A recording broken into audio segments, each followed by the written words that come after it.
Good morning to all student. आइए class 7 का दीपिका हिंदी पाठमाला का लेसन 2 शाश्वत संस्कृत को पढ़ते हैं। वह मेरा नौकर था, पर कभी उसने मुझसे वेतन के संबंध में कुछ कहा नहीं। जो कुछ उसे मिल जाता वही बहुत था।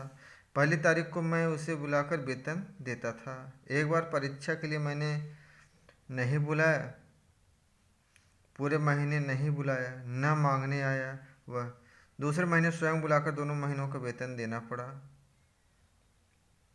साहब अपने एक नौकर के विषय में अपने संस्मरण सुना रहे थे। नैनीताल से ऊपर रानीखेत के पास मिस्टर विलियम जोन्स ने अपना बंगला बना लिया था। वहाँ के झरनों में गंधक बताया जाता है। उसके गर्म जल से पेट के समस्त रोग ठीक हो जाते हैं। संभवतः इसी लालच से वे वहाँ रहने लगे थे।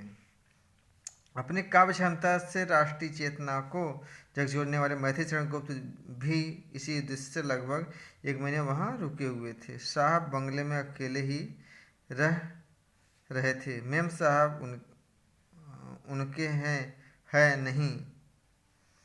एक माली, एक खानसामा और एक टॉमी कुत्ता, बस यही उनका परिवार है।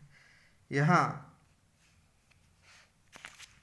कोई मिलने वाला न होने से गुरुजी गुप्त जी इन साहब के साथ अवसर मिलते ही जा बैठते थे। एक दिन एक पहाड़ी पर टहलते हुए इन दोनों का परिचय हुआ और फिर घनिष्ठता हो गई। अंग्रेज सज्जन में वह अकड़ तनिक भी न थी जो उन दिनों ब्रिटिश भारत में रहने वाले किसी भी अंग्रेज में होना सामान्य बात थी। घंटों दोनों साथ बैठकर भारतीय संस्कृति व हिंदी संस्कृति पर चर्चा करते।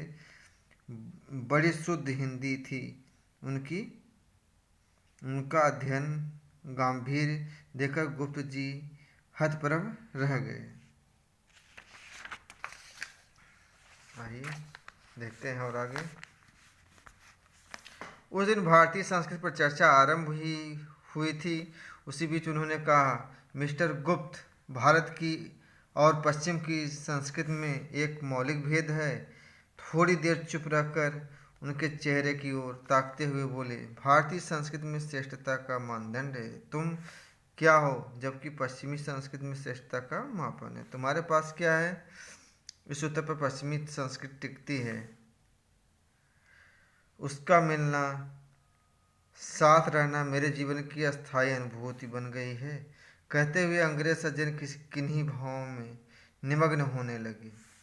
तभी मैं समझ सका कि यहाँ की संस्कृति रैदास कबीर जैसे गरीबों, बेपढ़ों को श्रेष्ठ क्यों मानती है। राज्य छोड़ देने के बाद बुद्ध व महावीर श्रेष्ठतम कैसे बन गए। यहाँ के सांस्कृतिक आदर्श को ठीक घटित होते मैंने उसके जीवन में देखा है। आज समझता हूँ सचमुच कोई ऐसा परम तत्व है जिसे पा लेने पर मनुष्य आप्तकाम हो जाता है। वह श्रेष्ठता से कहीं अधिक श्रेष्ठ बन जाता है। फिर विश्व का श्रेष्ठतम धनिक, संसार का सर्वोत्कृष्ट विद्वान सब कनिष्ठ हो जाते हैं। यहाँ की संस्कृति के इस अद्भुत रहस्य को मैं समझ सका हूँ, लेकिन उस समय मैं मोहांध था। दोनों ही चर्चा मिस्टर जोन्स की स्मृतियों के टेढ़े मेढ़े गलियारों से गुजरने लगी। अफ्रीका की बोअर युद्ध में मैं कर्नल था। वहीं मानव की नृशंसता का नंगा चित्र देखने को मिला। घृणा हो गई। भारत के संबंध में बहुत कुछ पढ़ रखा था। यहाँ आ गया और आगरा में कर ली प्रोफेसरी। यहाँ आने से पहले तक मैं वहीं था। साहब ने अपना संक्षिप्त परिचय दिया। मेरे बंगले के सामने फूलों का छोटा बगीचा था, जैसे कि तुम देख रहे हो। फूलों से सदा मुझे प्रेम रहा है। उन्हीं के लिए एक माली रहता था। वह बूढ़ा था और अकेला भी। बंगले के कोने में उसकी कोठरी थी। खुरपी, फावड़ा, फुहारा, बाल्टियाँ, बड़ी कैंची आदि बगीचे का सामान उसी में रहता था। बूढ़े माली ने एक कोना खाली कर लिया था, वहीं वह अपनी रोटियां बना लेता और चटाई डालकर सो भी जाता। बूढ़े माली के स्मरण से साहब की आंख भर आई। एक कंबल, फटी हुई दो धोतियाँ, दो अंगोछे, एक मिर्जई, इतने ही कपड़े थे। एक तवा, एक लोटा, एक बटलोई और एक थाली बर्तन के नाम पर और कुछ नहीं था। एक चटाई उसकी गृहस्थी में और बढ़ गई थी। बड़े सवेरे स्नान करके बंगले के सामने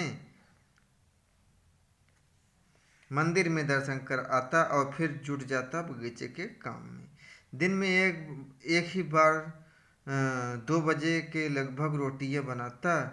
उजाला रहने तक उसकी खुरपी काम करती रहती और शाम होते ही लालटेन जलाकर फाटक पर बैठ जाता और वहीं से सामने मंदिर में पढ़ी जा रही रामायण सुनता।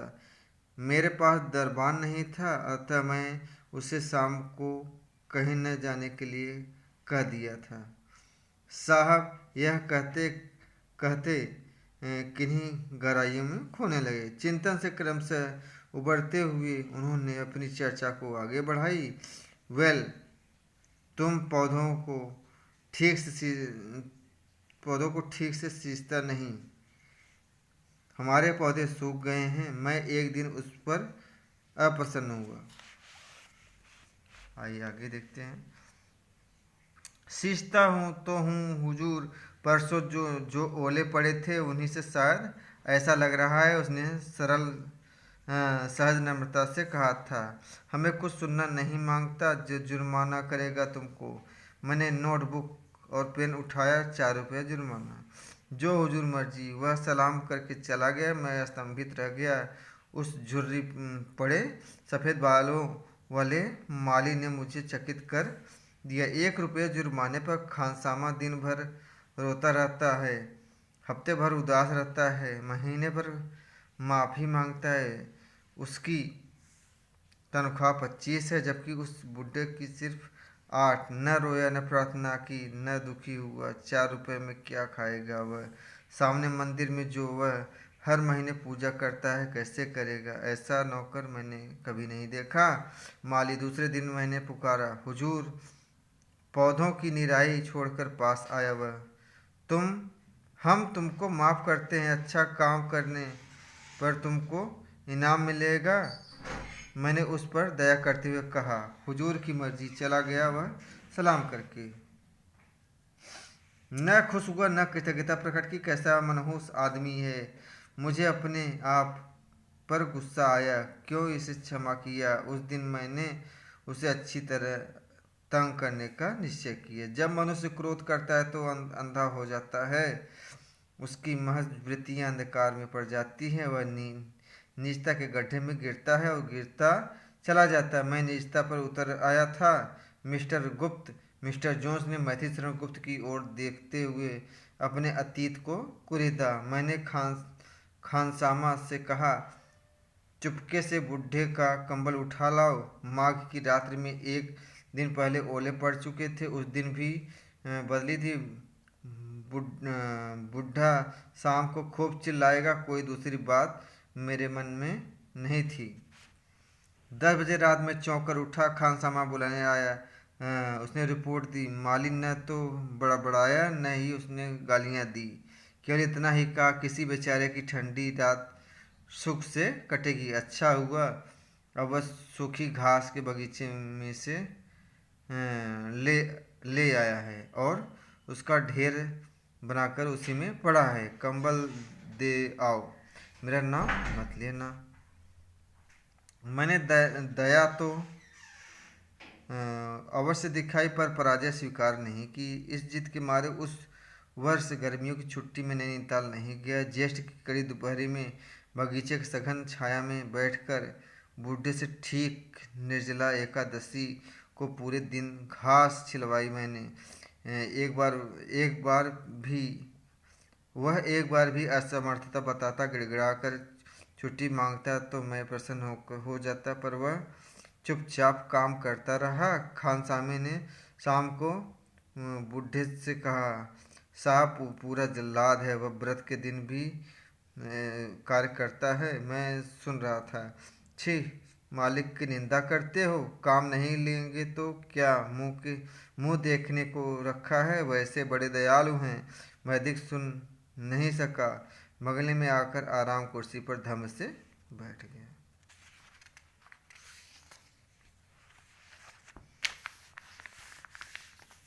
लेकिन अभी मेरा अहंकार हारा नहीं था। मैंने दूसरे दिन खान सामा को इधर उधर की समझाकर भेज दिया। मुझसे पूछकर ही वह मालियों की पंचायत में गया था। पंचायत का चौधरी था वह। भरी पंचायत में जाकर खानसामा ने उसे गालियां दी और थप्पड़ लगाया। चोर कहकर खानसामा उसे पकड़कर मेरे पास ले आया। मेरे पूछने पर उसने कहा, मुझे कोई शिकायत नहीं, हुक्म हो तो पंचायत का काम पूरा कर आऊं। सुना मालियों में बड़ी उत्तेजना थी। वे खानसामा की मरम्मत करना चाहते थे। बुड्ढे ने उन्हें समझाकर शांत किया। बेचारे के पैसे खो गए। मुझ पर संदेह न होता तो वह ऐसा क्यों करता। हानि से दुखी है, भूल हो गई।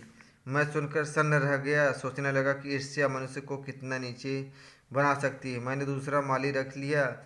बुड्ढे को केवल निगरानी का काम दे दिया हो कि वेतन दुगुना कर दिया। कोई खुशी दिखाई नहीं दी उसके चेहरे पर। दूसरे दिन वह ज्यों का त्यों काम करने में जुटा हुआ था और नया माली जो उसका असिस्टेंट था बैठा हुआ चिलम पी रहा था। अंततः एक महीने में नए माली को मुझे निकालना पड़ा। बूढ़े ने कभी उसकी शिकायत नहीं की, न उसे निकालने की प्रार्थना करने आया।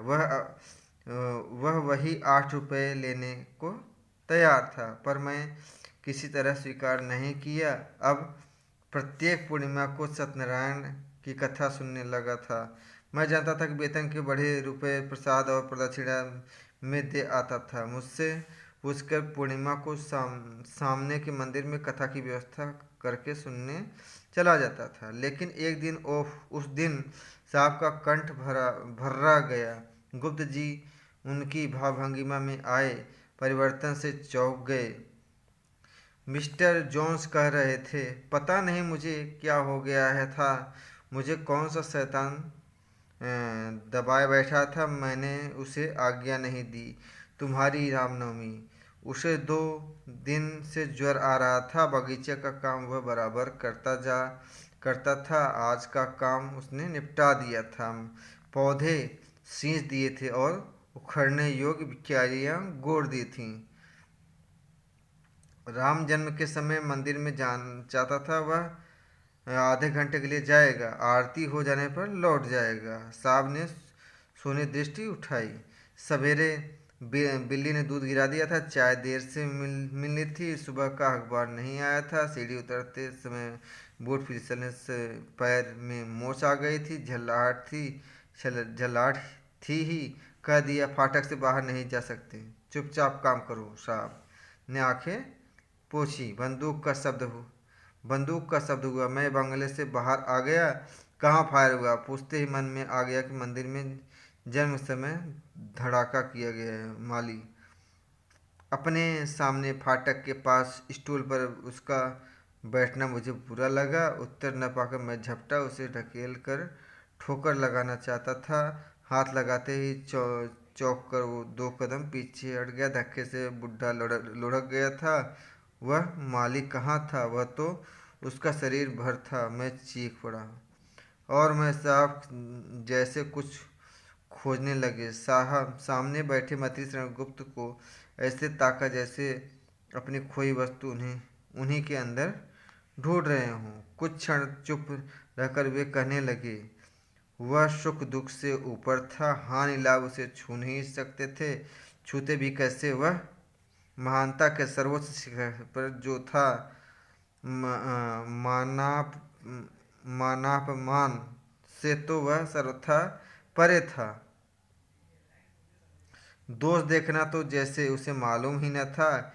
किसी की निंदा के नाम पर वह कह उठता। दूसरों के दोष देखने से व्यक्ति आत्मविमुख हो जाता है। भारत में ही संभव है ऐसे व्यक्ति। सचमुच यहाँ की संस्कृति महान है, महानतम है। इस देश के पास इसी देश के विचार हैं जो मनुष्य को देवता बना देते। यहीं जीवन जीने की उस कला का विकास हुआ है जिसे अपनाने पर श्रेष्ठता के सारे मानदंड बौने हो जाते हैं।